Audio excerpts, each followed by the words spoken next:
And actually, to your point about Section 6, the mobility rights, that's what, that meme on the internet of like what radicalized you? This is what radicalized me. In the summer of 21, we were going to visit my wife's family in PEI. And that was right when they were doing this was before the vax passes, but they were doing the maritime bubble. Oh God! And do you Like, remember that? how is that constitutional? Yeah, it was nonsense, right? And How so does I they was challenge that? Nobody. exactly, and I wrote a big email, and maybe one day I'll find it. I wrote a huge email to the to the premier, and I don't Good. think it got answered, but I laid out my rationale of like this seems to go against Section 6. This seems to go against this and that.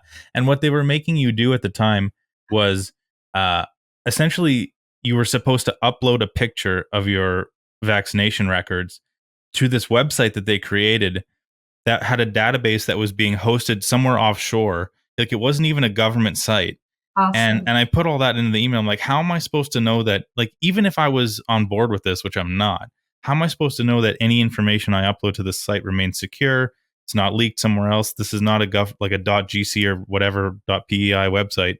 Yeah, it was a mess. It was a mess, and like no one cared. They just I did it. don't know if they cared, because this is what I'm learning the more I'm involved is I think maybe sometimes they didn't even know. Mm, So, like, you might have brought up some points. They're like, oh yeah, where are we storing this?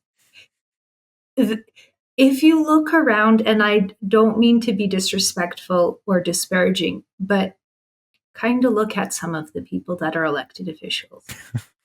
Again, I'm not trying to be disparaging, but if most regular Canadians, and I'd say most regular Canadians, don't really appreciate and understand these things, which is fair. Like we already talked about, this is not in their daily wheelhouse.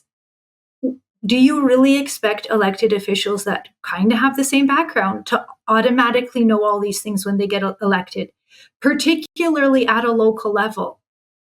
That's what I'm learning a lot about, because right now there's been a lot of talk about the human rights and having washrooms like unisex or something.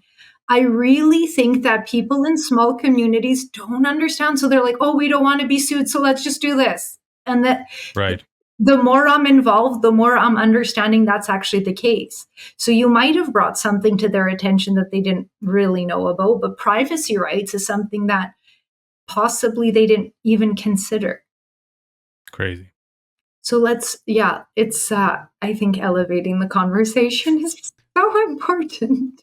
So one thing I've noticed is there is a trend kind of in academia for hyper-specialization, where people will take 6 years and they'll just dive deep and they'll be an expert in this one tiny little field. But if you go anywhere outside of that, they're functionally blind to how that interacts.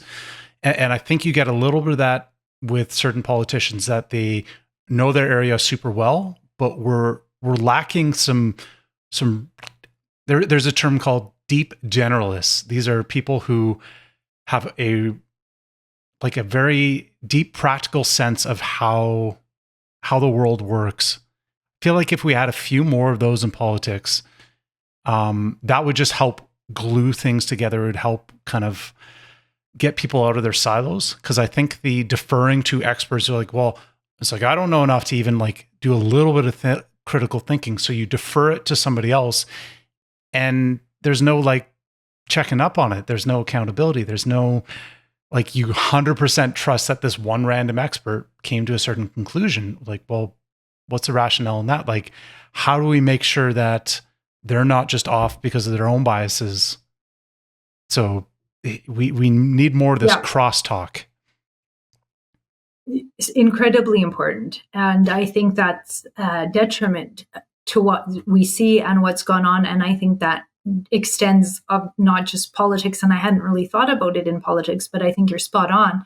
But in science and in law, I see, like, we saw this during COVID, again, going back to that, it was, if you weren't an immunologist, then you can't talk. And the immunologist is like, I don't know, the epidemiologist should be the one we're asking. The epidemiologist is like, I'm not a vaccinologist. The vaccinologist is like, no, it's public health, and who, like, that's, if you actually look at what happened, there was a lot of that. And if a lay person was in any of those, but the experts were pointing fingers at each other as well. And that's why I think you didn't see too many lawyers jumping up and taking these on, because these were incredibly complicated, high profile public issues as well, but very specialized too. So a lot of people are specialized in their practice. So why would they take away from their comfort and knowledge and then jump into something different? So I think that's across the board that's causing problem, unless you're a tradesperson that is supposed to be doing, maybe if you're an electrician, you shouldn't be jumping into plumbing.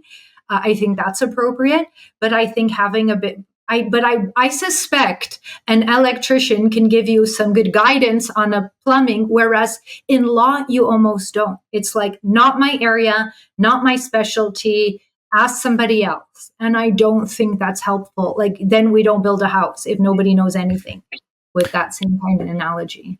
Yeah, it feels like it maybe has to do with the stakes and the whole CYA aspect of it, maybe from a law perspective. But it's funny you say that, because I was going to say we need more general contractors in the government rather than drama teachers. But